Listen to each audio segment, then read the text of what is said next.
amigos, mais um vídeo no canal. E esse vídeo é um vídeo muito importante, né? Que eu considero assim o segundo vídeo mais importante do canal. O primeiro, obviamente, é o Atlântida, o Mundo Sepultado, né?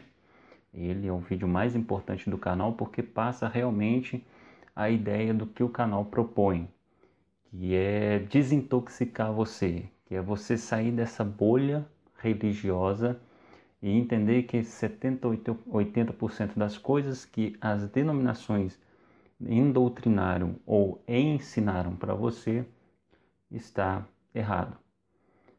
Esse vídeo eu vou tratar de um assunto bem interessante que eu vi no canal do Inteligentista, que ele fez algo sobre extraterrestres, né? Acho que tem 2 semanas atrás, um vídeo de 2 horas, um documentário bem interessante, a nível de Discovery, né? E tudo mais. E eu achei interessante do jeito que ele fez o vídeo, elaborou o vídeo, só discordei do final, da parte final. Mas a elaboração do vídeo que ele fez ficou muito legal, porque deixou sem sombras de dúvidas que disco voador existe, extraterrestre existe, né? Ele colocou lá provas assim fenomenais. Os líderes religiosos, os líderes do mundo, né, das nações mais poderosas falam sobre isso. Pessoas do mundo inteiro vendo, etc e tal. Então achei o vídeo muito interessante, porque quem não acreditava, ou quem não estudava, ou tinha curiosidade por ufologia, passou a ter, né? Então é um vídeo bem bacana. Só discordei do final quando ele fala que discos voadores são demônios, o que a gente sabe que não são, não podem ser demônios, porque assim como eu coloquei e falei no meu livro, né, Origem, a história não contada da antiguidade bíblica, e também está no livro de Enoque e no livro de Jazar, a gente sabe bem que os demônios são os espíritos desencarnados daquelas 3 raças de gigantes que nasceram do relacionamento de homens de mulheres com os anjos, né? Na época de Noé, ok? Aqueles 200 anjos que desceram, ensinaram, etc. e tal, depois eles caíram na própria terra. No meu canal tem vídeos falando sobre essa história e tudo mais. Então, os demônios são os espíritos dessas 3 raças específicas de gigantes. O castigo deles, né, foi ficar na terra, passando fome, passando sede, não tendo o que comer, o que beber. Então, esses são os demônios. Anjos caídos são diferentes, né? Então, para ficar mais claro, mais evidente, anjo caído não é demônio, ok? Então, só para deixar claro, na parte que eu discordo, ele fala que disco voador é demônio e não pode ser demônio, porque demônios são os espíritos desencarnados, ok? Então, o que pode ser disco voador? Disco voador vira a ser ou o anjo do bem ou o anjo do mal. Nada mais do que isso. Anjos, ok? E aí, o que eu quero dizer é o seguinte: a história fala de discos voadores, etc. Você tem nos contos sumerianos, você tem nos povos antigos, todas as culturas falam, inclusive a Bíblia Sagrada. Sim, a Bíblia Sagrada tem casos, vamos dizer assim, de ufologia. Aonde, Rodrigo? Por exemplo, no episódio da Transfiguração, né? Que está lá em Lucas. Vamos ver o que o texto diz. Evangelho de Lucas, capítulo 9, do versículo 28 ao 36. E aconteceu que quase 8 dias depois destas palavras, tomou consigo a Pedro, a João e a Tiago, e subiu ao monte a orar. E estando ele orando, transfigurou-se a aparência do seu rosto, e a sua roupa ficou branca e muito resplandecente. E eis que estavam falando com ele 2 homens, que eram Moisés e Elias, os quais apareceram com glória e falavam da sua morte, a qual havia de cumprir-se em Jerusalém. E Pedro e os que estavam com ele estavam carregados de sono, E quando despertaram, viram a sua glória e aqueles 2 homens que estavam com ele. E aconteceu que, quando aqueles se apartaram dele, disse Pedro a Jesus: Mestre, bom é que nós estejamos aqui e façamos 3 tendas, uma para ti, uma para Moisés e uma para Elias, não sabendo o que dizia. E dizendo ele isto, veio uma nuvem que os cobriu com a sua sombra, e, entrando eles na nuvem, temeram. E saiu da nuvem uma voz que dizia: Este é o meu amado filho, a ele ouvi. E tendo soado aquela voz, Jesus foi achado só. E eles calaram-se e por aqueles dias não contaram a ninguém nada do que tinham visto. Está aí o texto do Evangelho de Lucas. O que foi a transfiguração? Jesus estava dizendo para a multidão e chegou uma hora que Jesus falou que alguns dos que ali estavam não iriam experimentar a morte sem antes ver o reino de Deus. E aí 8 dias depois, quase 8 dias depois, né, Jesus chama Pedro, Tiago e João para orar no monte com ele. Guarde bem, monte. Tá? Guarde bem, monte. E aí o que acontece? Ali eles veem a transfiguração. Jesus, aparece Elias, né? Dizem que é Moisés também que aparece ali, etc. e tal. Por quê? E aí o que acontece depois? Jesus entra os 2 entram na nuvem, e Jesus volta.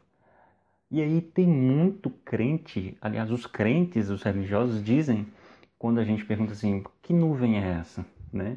Eles falam que realmente é nuvem. Está na nuvem, sei lá que nuvem. Como é que, sabe, eu não entendi muito bem a história da nuvem. Estou aqui tentando apurar direitinho. Como é que uma coisa pode estar na nuvem? É muito simples estar na nuvem, não tem de provar. Que nuvem? Aonde está a prova? Obviamente que a gente sabe que não pode ser uma nuvem, né? Como que se entra numa nuvem?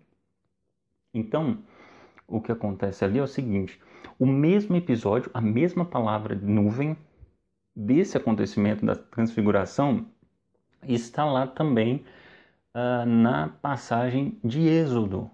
Lembra no deserto que o povo foi guiado, nuvem de dia e coluna de fogo de noite?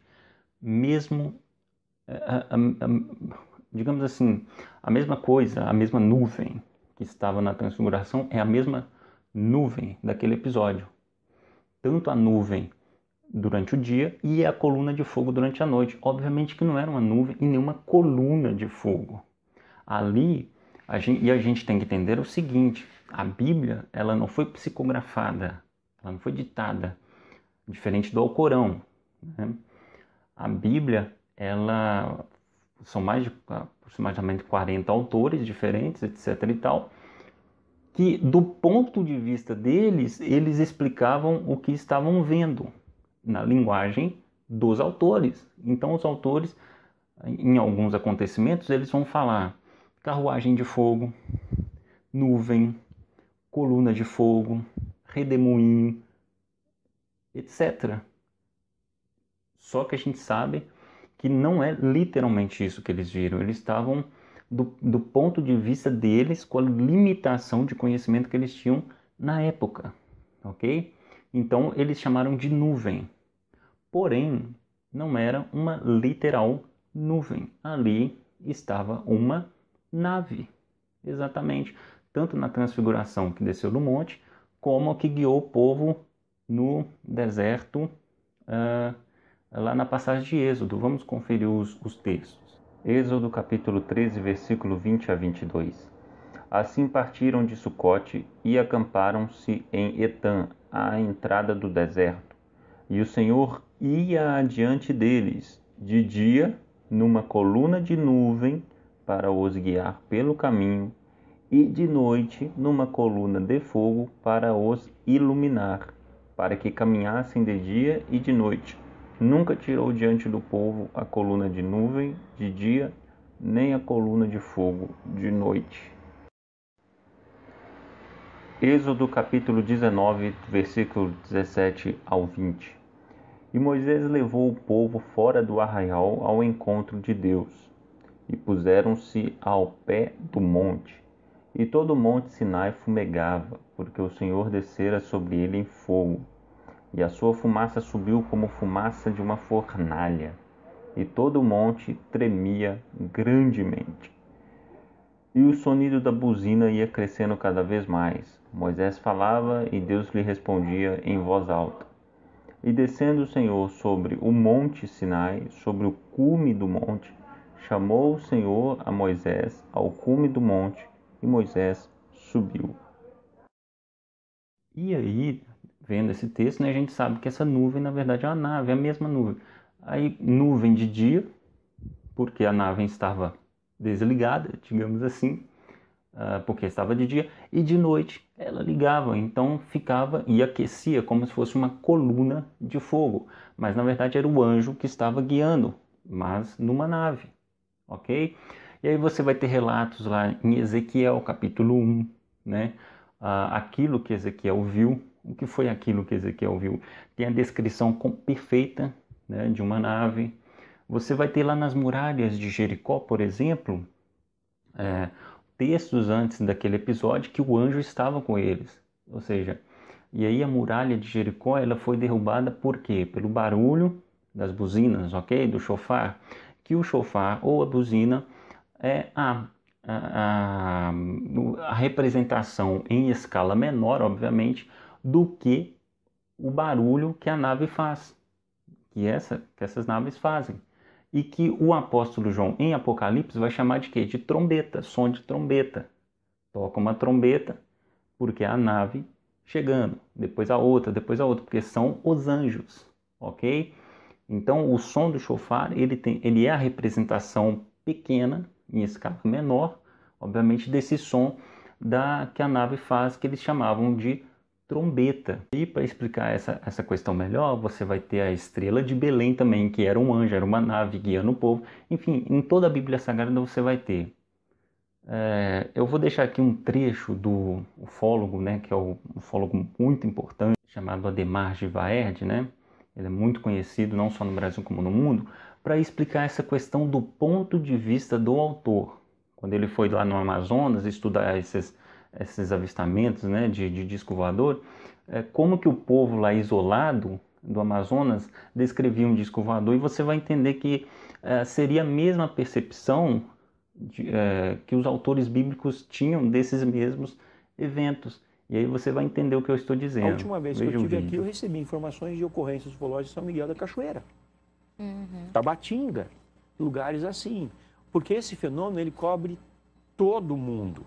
Mas por alguma razão, na Amazônia em especial, ele se manifesta flagrantemente. Você conversa com as pessoas ribeirinhas que vivem, vamos dizer, uns 30, 50 quilômetros de Manaus, Rio Negro acima, e a cada 10 pessoas com quem você conversa, 10 vão te contar histórias espetaculares. E umas 2 ou 3 vão te contar histórias, assim, múltiplas.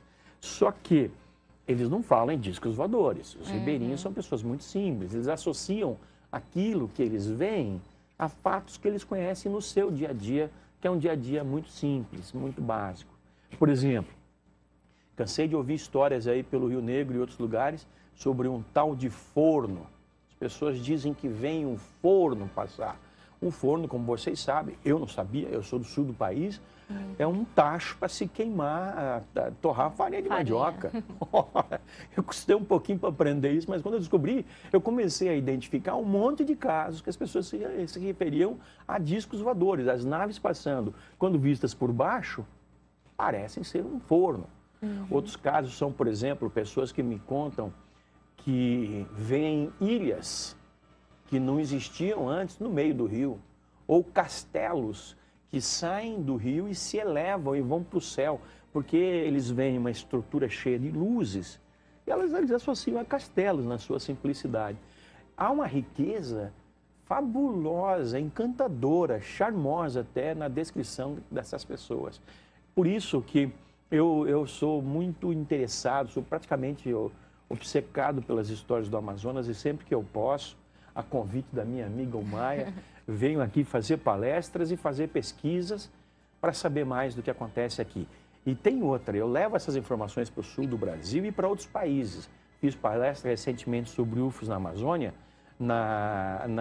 em Copenhague, na Dinamarca, e em Londres, na Inglaterra. E as pessoas ficam maravilhadas de ver com que simplicidade a gente daqui da Amazônia, né, do Amazonas, do Pará e de outros lugares, convivem com esse fenômeno há muitas décadas. Então, explicando aí depois do vídeo, você entende que é o ponto de vista do autor. Então, a Shekinah, por exemplo, nada mais é do que a presença gloriosa física de Deus aqui na Terra, perfeito? Só que como que ele descia? Numa nuvem, era uma nuvem e toda gloriosa, tinha relâmpagos, trovão, som de trovão, aquela coisa toda. Então a Shekinah era essa presença de Deus. Então como explicar essa Shekinah, né? Eu vou deixar aqui o trecho, por exemplo, daquele filme do Steven Spielberg, de 1978, que chama Contato Imediato de Terceiro Grau, um filme clássico. É perfeito essa ilustração, esse pedaço do vídeo que eu vou colocar aqui agora, para vocês entenderem o que era a Shekinah de Deus, ok?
Então, esse vídeo do Steven Spielberg, ele relata, ou ele descreve, ele ilustra perfeitamente o que o pessoal via quando a Shekinah de Deus aparecia no templo, no tabernáculo, seja onde for.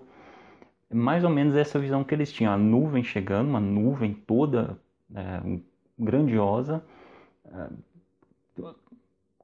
relâmpagos, né?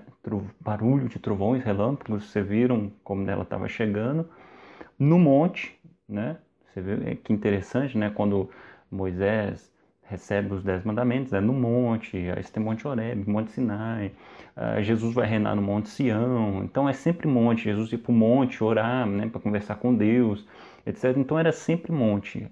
Então você vê a representação perfeita, né? Do que acontecia em toda a Bíblia Sagrada, nesse pedaço desse filme, a nuvem chegando e cobrindo o monte, depois chega aquela nave de todo tamanho, você viu ali o som, né, que eles ouviam, quando faz aquele som, um determinado som grave, né, que nem tem a carreta treme-treme, né, quem conhece vai saber do que eu estou falando, quando acontece aquele grave, você imagina aquele gravezinho ali daquela carreta, fazendo aquele impacto todo, né?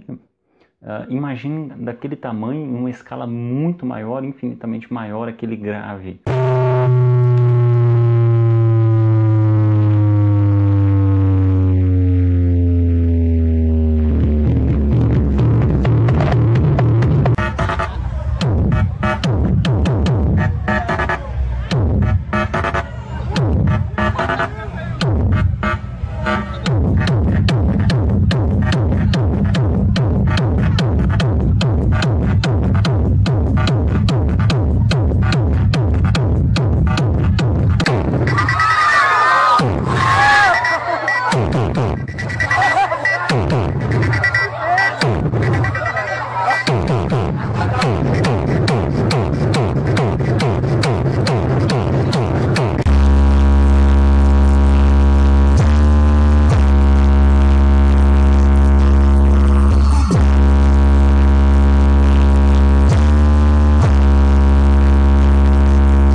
que chegou a quebrar o vidro, você viu lá ilustrando no filme. Então aquele barulho, a luz depois que tem na nave, que eles falam a glória de Deus, né, tal, que às vezes cega, né, às vezes chega a cegar como cegou Paulo, né? Então tudo ali está sendo ilustrado nessa Shekinah, nessa presença de Deus física quando ele vem, né? E a gente começa a compreender várias coisas. Porque, por exemplo, os dois grupos de pessoas que mais estão perdidos no mundo são ateus e são crentes, são os religiosos. Só que quando você chega no Vaticano, eles conhecem a verdade, lá no alto clero, né? Lá em cima. O povão não. O povão não conhece a verdade. Então, aí quando você critica, não, porque a maçonaria, que não sei o que, tudo bem, tá, a maçonaria.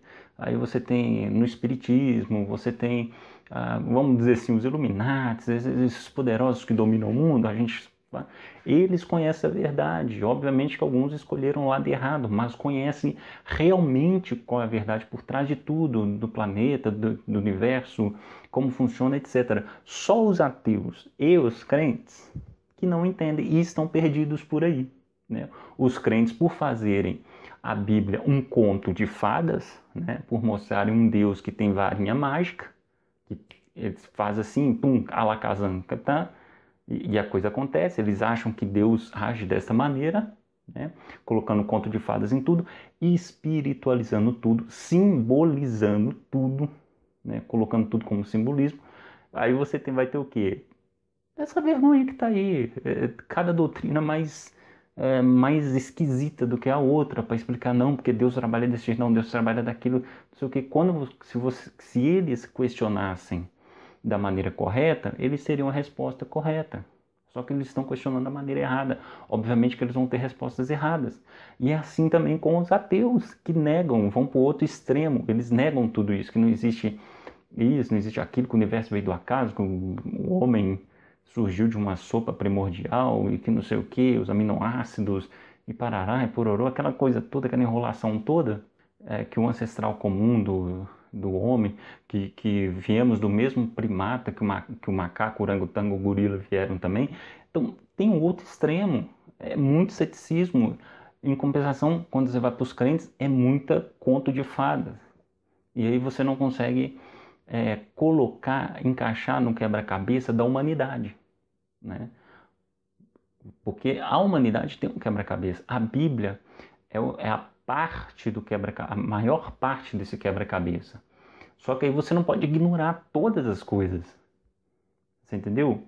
Por exemplo, um dos probleminhas que teve foi deixar, por exemplo, o livro de Enoque, o livro de Jazar de fora da Bíblia. Porque ali eles começam a abrir a sua mente de que, opa, peraí, não é bem um conto de fadas, né? E tudo mais. Você vai começando a estudar. Aí você começa a estudar, não é que você fica louco, mas é que você encontra a verdade. João 8, 32, né? E conhecereis a verdade, e a verdade vos libertará. No caso, a verdade a gente sabe que é Cristo, mas eu peguei um contexto, né, para usar aqui, para exemplificar, porque a verdade liberta, né? Então os dois grupos de pessoas que mais estão perdidos na humanidade são os ateus, no caso os céticos, e os crentes, né? Os crentes denominacionais. A religião em si, a religião cega o povo, ok? Não faz você descobrir a verdade, porque aí quando você junta, na verdade não é juntar tudo, mas é você analisar tudo e reter o que é bom, como o apóstolo Paulo fala, né? Você começa a montar o quebra-cabeça da humanidade para você começar a perceber o que está acontecendo, o que aconteceu, como é a história, como é o desenrolar da história, quem é Deus, como ele trabalha, quem são os anjos, né? E tudo mais. Porque a partir do momento que você espiritualiza tudo, que você é conto de fadas, Deus tem uma varinha mágica que ele pode fazer assim. Tem gente que fala assim, não, Deus poderia ter criado o mundo, haja mundo, e houve mundo. Por que ele não fez? Entendeu? Por exemplo, pequenos detalhes. Se Deus é de varinha mágica, Para que ele mandou Miguel, por exemplo, naquele episódio de quando Daniel estava orando e o anjo Gabriel foi impedido pelo príncipe da Pérsia? Aí ele teve que mandar Miguel. Se ele é um deus de mágica, ele faz isso aqui. O príncipe da Pérsia sumia e o anjo Gabriel chegava lá. Não precisaria de Miguel, guerra angelical, etc. e tal. Rodear Jericó, tal, etc. Andar pelo deserto 40 anos. Sabe, usar por meios, mandar anjos, enviar anjos para falar com Maria, falar com os profetas, etc. e tal. É só fazer isso aqui, pronto, acontece, né? Então você vai começando a entender que quando você espiritualiza demais, você se perde. E no outro extremo, quando você nega tudo, você é um cético, ou seja, você não acredita em nada, aí você se perde também. Então, esse vídeo eu queria deixar claro o seguinte, coisas. Discos voadores existem, não são demônios, são anjos, ou do bem ou do mal, que estão sempre trabalhando na humanidade, ok? Tanto é que, assim como os 200 anjos chegaram e ensinaram todo tipo de magia, de tecnologia, de conhecimentos, né? Tanto para o bem como para o mal, assim os 7 que estão trabalhando também, né? Que eu tenho um vídeo falando sobre isso, Satanás é um deles. Anjos do mal também trabalham e aí ajudam, por exemplo, como ajudou o nazismo, né? Na Segunda Guerra Mundial. E aí acontecem essas tecnologias. Acredito que sempre quando surge um gênio, né? Há uma intervenção angelical, né? Porque sei lá, descobrir eletricidade, descobrir isso. Quando tem alguma coisa genial, tem que ter intervenção. O homem por si só ele não vai conseguir fazer isso. Assim como aconteceu no Jardim do Éden, né? Conhecimento do bem e do mal. Teve que ter uma intervenção, não teve? Então, entende o que eu estou dizendo? Então está sempre se manifestando e agindo na história da humanidade. Só que aí a gente tem que perceber isso, porque senão a gente vai ficar perdido que nem os ateus e que nem os crentes. A gente não vai entender nada. Quando acontecer realmente de Jesus voltar, de acontecer a Nova Jerusalém chegando, eu fiz um vídeo sobre a Nova Jerusalém explicando. A gente, poxa, era tudo símbolo, né? Era tudo espiritual, era que não sei o quê. Aí você vai ficar totalmente perdido. Mas quem conhece a verdade não vai ficar perdido quando todas essas coisas acontecerem, ok? Então fica aqui mais um estudo. Espero que você tenha gostado. E os religiosos em si, eles podem até fazer o seguinte: eu discordo, eu não consigo ver dessa maneira, eu discordo.